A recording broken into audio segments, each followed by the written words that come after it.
जय जन सांग मैंने शुभ सकाल मुझे डेली ब्लॉग स्वागत बाप माँ सेवा करेंगे निजे स्वास्थ्य को जत्न। अच्छा सदा बेले अन्य उपर डिपेंडेड हूँ जेकोसी कम निजे निजे स्किल डेभलप करूँ निजे कम करूँ अन्य उपर जिते डिपेंड करेंगे या डिपेंडेंट हेबे सेटा आप फ्यूचर पर खराब। हाँ किए आपन को मात्रा टी सहयोग करता से अलग सदा तो खोजती मत सहयोग कर आपड़ शिखे जानवे जोटा आज जानना का जानवे कि किसी माँ पेटू किए जान था समस्त शिखी था शिखा निहाती दरकार। तेणु डिपेंडेंट बेसी हूँ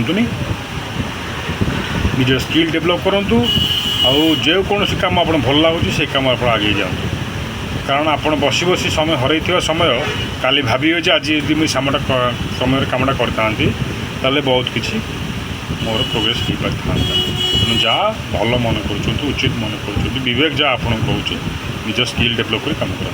जय जगन्नाथ।